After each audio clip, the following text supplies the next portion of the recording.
Los últimos 4 meses de este año 2022 han sido el más violento o los más violentos para las mujeres en República Dominicana.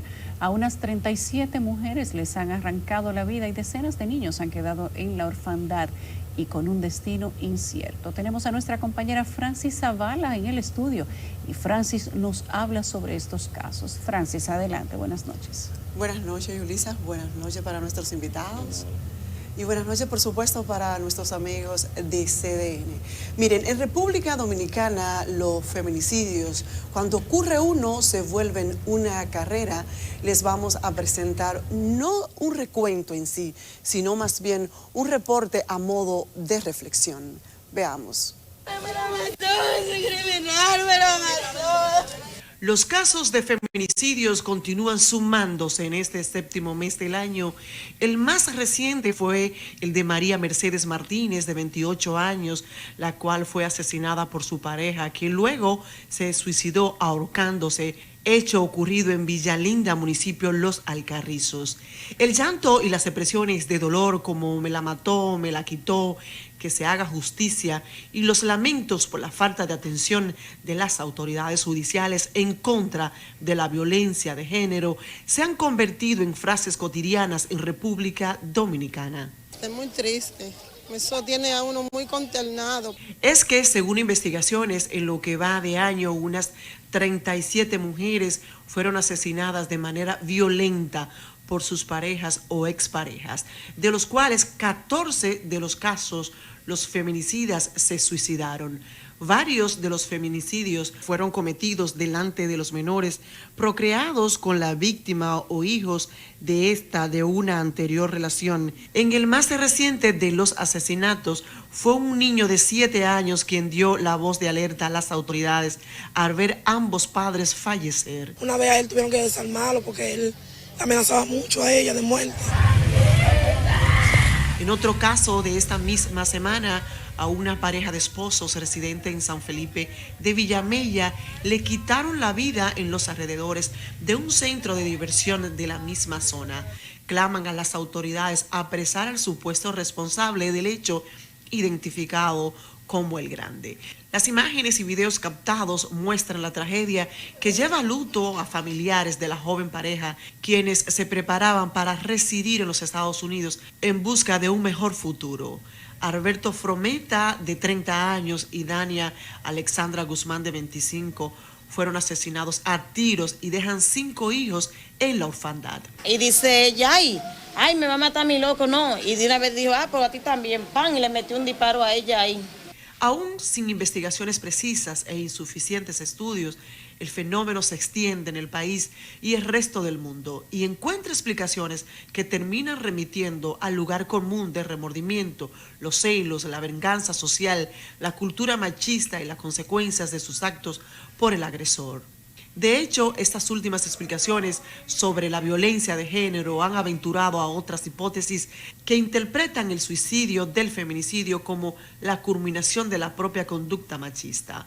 Muerta la que era el aliento cotidiano de su masculinidad tóxica, la vida del feminicidio pierde sentido porque su acto lo ha llevado a quedarse sin el objeto de control. Un control que lleva al descontrol y que, según las declaraciones de la ministra de la Mujer, deja pocas esperanzas contra el combate de este flagelo, que según ellas vivirá en nuestra cotidianidad, porque la violencia de género radica en la formación de niños y niñas desde su creación.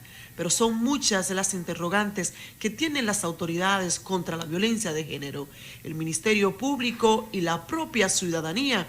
Y una de las más preocupantes, ¿cuál sería el destino de las decenas de niños y niñas que los feminicidios, suicidios y homicidios han dejado en la orfandad?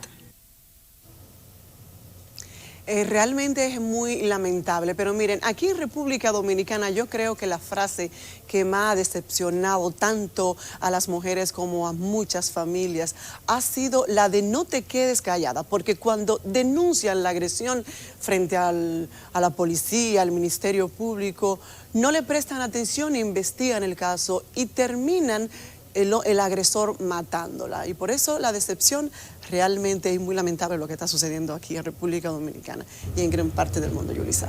Gracias, Francis. Tal como lo dijiste al inicio, es más que una historia, es una reflexión. Gracias a Francis Zavala. Recibo ahora junto con Carmen Invera al licenciado Pablo Fidel, psicólogo, además especialista en terapia de pareja. Bienvenido, buenas noches. Muchas gracias, contento de estar aquí con ustedes. Contentas más nosotras de recibirlo. Cuéntenos cómo ve usted el balance de todos los años, porque esto no es una cifra ni aislada ni nueva, es algo cotidiano de una manera lamentable. La violencia en las calles, que además se refleja en la violencia de la casa, o viceversa, la violencia del hogar que se refleja en las calles y de una manera lastimosa siguen haciéndose ver en las víctimas de los feminicidios. ¿De qué manera podemos nosotros relacionar todos los tipos de violencia? O si tenemos que ver de manera aislada la violencia de la calle de la violencia intrafamiliar. No, el tema es que tenemos una cultura que no castiga la violencia. Tenemos una cultura que en ciertos ámbitos incluso la puede promover. Pero esto se da porque de forma cultural nosotros arrastramos unos errores de pensamiento, unas creencias irracionales que conllevan a cierto tipo de hombres a asumir esto como una conducta deseable. Pero cuando nosotros hablamos de que tenemos casos de violencia intrafamiliar que terminan con la muerte de la mujer, a veces el hombre escapa, otras veces es un homicidio, suicidio, y ahí no hay a quien aplicarle la ley, independientemente de que le hayan puesto las penas más altas. No importa de qué tamaño sea la pena, si no hay a quien aplicársela. ¿Con qué tenemos que trabajar? Hemos hablado de señales, pero las mujeres entran en una especie de círculo. Carmen sabe de eso, que fue fiscal y después fue jueza. Y se ve en los tribunales, uno ve casos y casos y casos, y a veces uno piensa que va a perder el poder de sensibilidad, pero no lo pierde. Carmen, ¿tú veías eso además en las fiscalías o tú sientes que ha cambiado algo? Bueno, está, tal como mencionaba Zavala, ahora hay todo un andamiaje jurídico para tú reclamar, que después vamos a hablar de las terapias de pareja y demás.